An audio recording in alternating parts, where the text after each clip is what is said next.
नरेश म्हस्केंच्या उमेदवारी विरोधात भाजप आक्रमक झाले। भाजप कार्यकर्ते आणि पदाधिकारी अर्ज भरण्यासाठी जाणार नाहीयेत असं कळतं। नवी मुंबईमधील भाजप कार्यकर्ते अर्ज भरण्यासाठी जाणार नाहीयेत। गणेश नाईकांची नाराजी दूर करण्यासाठीचे प्रयत्न सुरू आहेत। फडणवीस आणि बावनकुळेंकडून नाराजी दूर करण्याचे प्रयत्न सुरू असल्याची माहिती मिळते।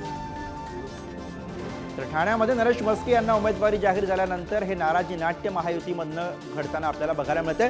प्रतिनिधी निकेश शार्दूल ठाण्यातनं आपल्या सोबत आहेत। निकेश, एकीकडे नरेश म्हस्के यांची उशिराने जाहीर झालेली ही उमेदवारी आणि त्या पार्श्वभूमीवरती आता महायुतीमध्ये निर्माण झालेली नाराजी नाट्य हे होते आपल्याला काय कळतंय नेमकं कशामुळे हा सगळा वाद झालेला आहे?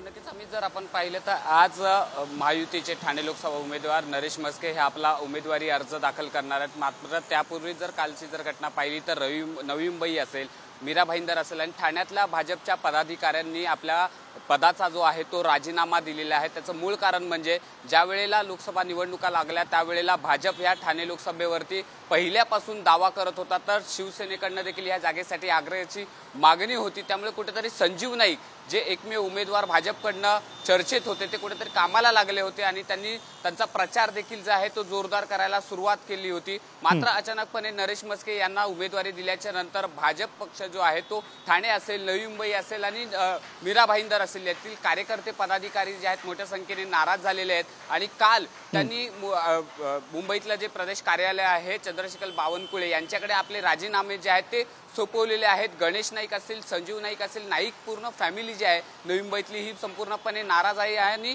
नरेश म्हस्के यांना कुठल्याही प्रकारची मदत करणार नाही अशी भूमिका सध्या तरी भाजपच्या नेत्यांनी जे आहे ते ठाण्यातनं घेतलेली आहे, नवी मुंबईतनं घेतलेली आहे। त्यामुळे कुठे मुख्यमंत्री असतील, उपमुख्यमंत्री देवेंद्र फडणवीस असतील, चंद्रशेखर बावनकुळे हे सर्व यांची समजूत काढण्यासाठी बरोबर। त्यामुळे अर्थात हा संघर्ष दूर करण्याचं आव्हान निकेश आता देवेंद्र फडणवीस आणि एकनाथ शिंदे यांच्या समोर असणार आहे। धन्यवाद या सगळ्या सविस्तर माहितीसाठी।